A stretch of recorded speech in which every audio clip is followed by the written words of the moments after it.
to the Art of Leadership, Course 101 in the Art of Leadership Developmental Learning System series of courses.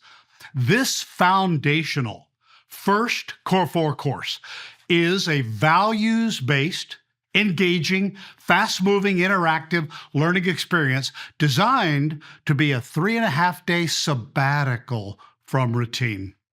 The Art of Leadership is a unique course. It's unlike anything you have ever experienced before. Whether you are new to leadership, mid-career, or well-seasoned, you'll benefit greatly from the academically based, experientially validated, exhaustive research on leadership. Previous learners have found the in-depth material to be emotionally energizing and simultaneously emotionally draining. It's inspiring and yet invasive. It's validating and challenging. It prompts reflection on well-worn attitudes, values, and behaviors. The Art of Leadership is about asking good questions. Often, the right question is even better than the right answer. You know why that is? Because a good question examines your logic and lays bare your reasoning. Perhaps our first good question might be, what is leadership? Now, that is a loaded question. There seems to be as many answers as there are people you ask. Is leadership command and control found in hierarchical organizations where you hear, I'm the boss, you work for me? Well, that's certainly the leadership I experienced during my 30-year career in the Navy, serving in 8 command tours. Or is it servant leadership, where you hear, I'm the leader, I work for you? I experienced this model in many decades as a youth minister and a deacon. Or is it a flat structure where you hear, we're all in this together? I've used this model where teams are self-organizing and self-governing. Or is it dynamic organizational structure where leadership is constantly changing based on skills and tasks, especially now in our remote hybrid work environments?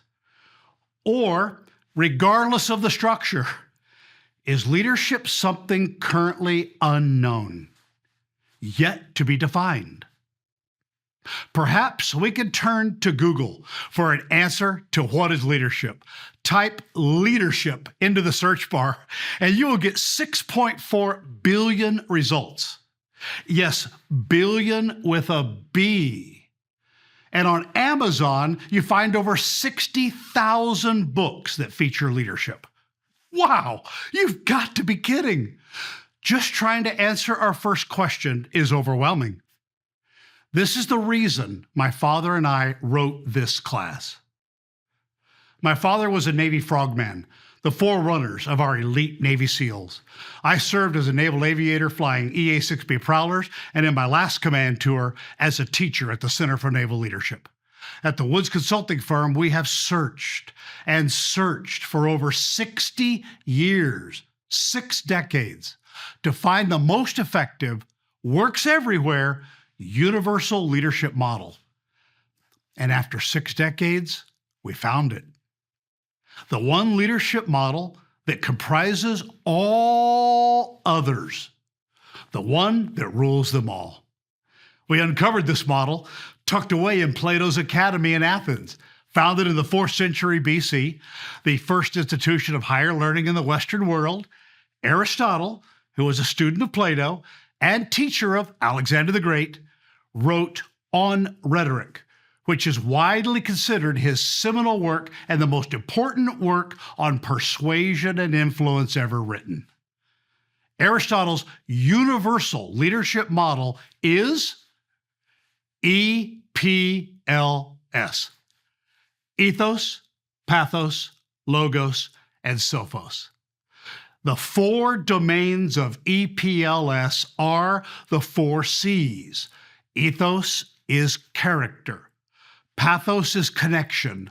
Logos is competence. And sophos is commitment to change, learning, and growth.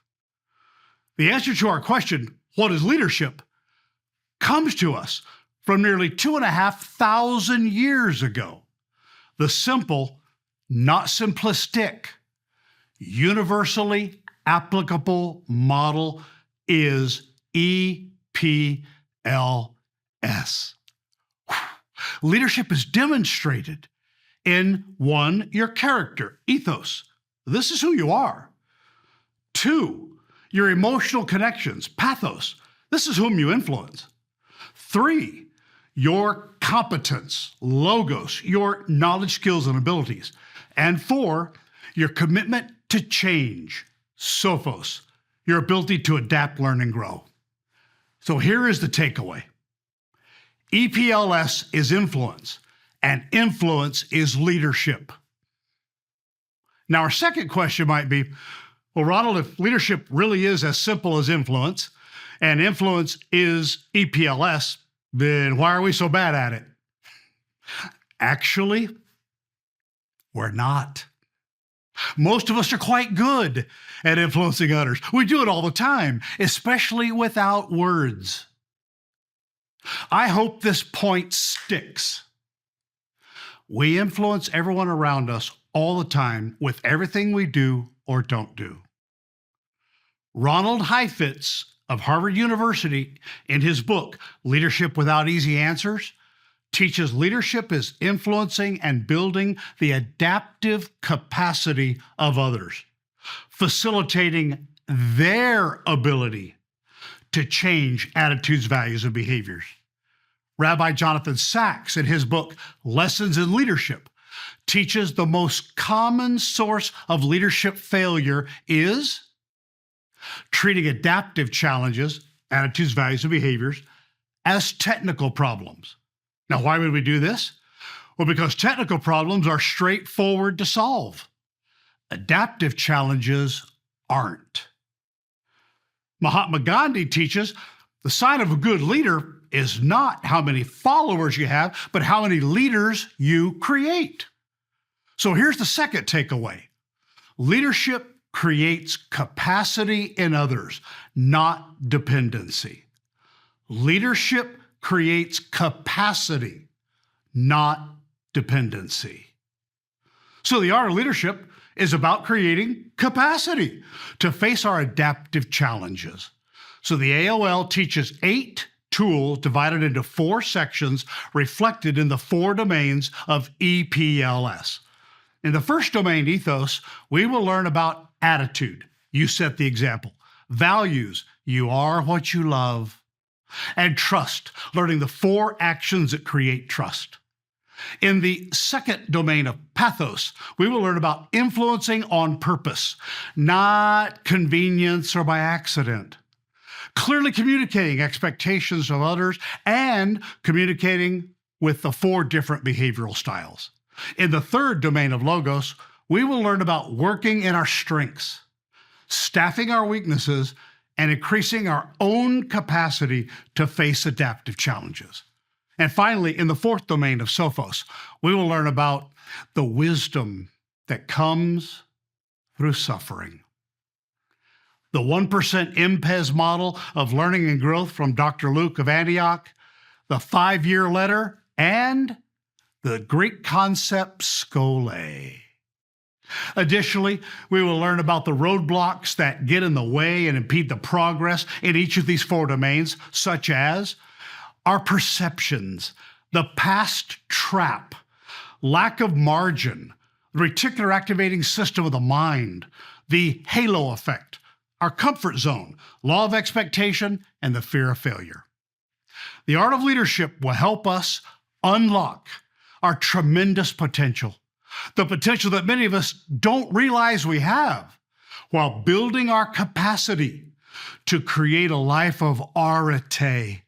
That Greek word arete translates as virtue, that which is good, the highest human potential, or personal excellence. The tools, models, and principles contained in the AOL will dramatically improve our lives and our organizations. The AOL is about crossing the Rubicon, making life-altering decisions. It is taking the red pill and learning the truth, because Truth will set you free. The ancient wisdom contained in the AOL is time-tested and vetted for building the happiest, most joyful, most productive life you could ever imagine. A life of personal and professional significance. A life of arete. So whether it's leading ourselves and catalyzing personal success, or it's leading others and catalyzing organizational success, we will learn together the most important lesson in leadership, which is everything rises and falls on leadership.